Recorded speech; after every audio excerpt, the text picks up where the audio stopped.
Hey everyone, thank you so much for tuning in, and welcome to this week's episode of What Happened in the DSE. My name is Aisa Omari, and together with my colleague Emmanuel, we'll be taking you guys through what happened in the equities market, the Treasury bond market, and the corporate bond market. As per always, let us begin with the equity market. Now, shares traded during the week amounted to 1.49 billion Tanzanian shillings, and the graph you see in front of you just gives us a breakdown of this amount traded in each day during the week. Over here, we have a graph showing us the market cap, also known as market capitalization for each day.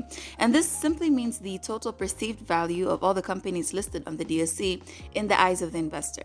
And this is because when we're calculating this, we're using the current market prices of all companies on the DSE. Now, this week it closed at 15.87 billion. And over here, we have the All Share Index, also known as DSEI, which represents all the companies listed on the DSE, meaning foreign and locally listed ones. And this week was particularly bullish as we see a rise in the index of 36.34 points from the start to the end of the week. Moving on, we have our weekly top movers, and these are the companies which had the most shares traded during the week.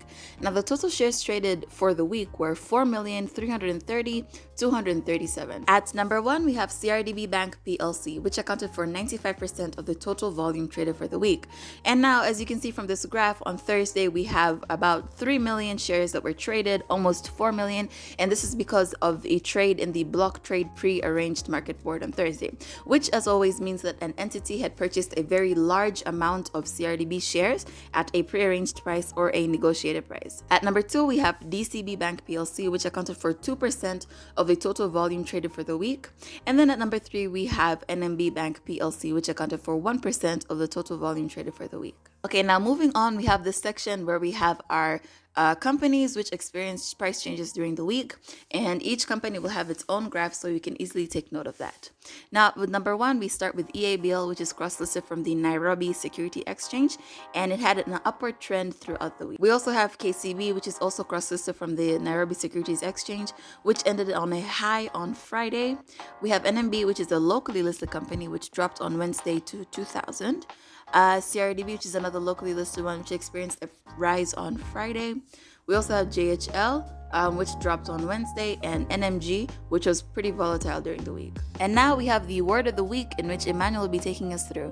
Welcome, Emmanuel. On to the word of the week. So this week we'll be looking at the terminologies cum dividend and ex dividend. So cum dividend period is a time period between when a company has declared dividend payments to when it pays the actual dividend, whereby if someone buys the shares during that period, he or she is entitled to receive the declared dividend.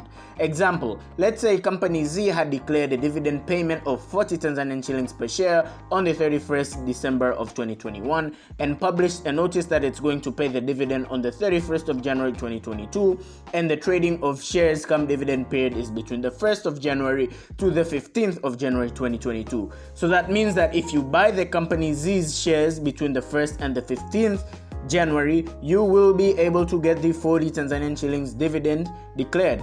Ex-dividend period, however, is a time period between when a company has declared its dividend payments to when it pays the actual dividend, whereby if someone buys the shares during that period, he or she isn't going to receive the dividends declared. Using the same example of company Z, which declared a dividend of 40 Tanzanian shillings per share, under the same published notice, it states that the trading of shares ex-dividend period is from the 16th January onwards.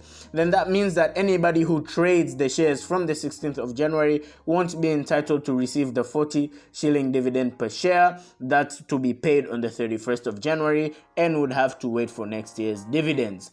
Thank you so much, Emmanuel. Now that the equities portion is over, let's zoom on over to the Treasury bond section. Now, the first thing we want to know is how much exactly was traded in terms of Treasury bonds during the week, which is 143.66 billion Tanzanian shillings. The graph you see in front of you, as always, just gives us a breakdown of the bonds that were traded during the week, as well as their corresponding coupon rates. Now, the Treasury bonds which are traded the most, it's been the same for the past couple of weeks, were 20-year Treasury bonds with a 15.49% coupon rate. And now, as always, we are finishing off with the corporate bond section. Now, Monday, there were two trades of NMB bonds which mature in July 2022, and these bonds give investors a 10% coupon rate. As you can see from the graph, for the rest of the week, there were no other trades of corporate bonds. Thank you so much for tuning in, everybody. I hope this video has been informative and insightful, and as well has brought value to you. Now, feel free to interact with A Trader in any of our social media platforms and contact us in case of any other questions. Have a great week ahead, and karibuni sana.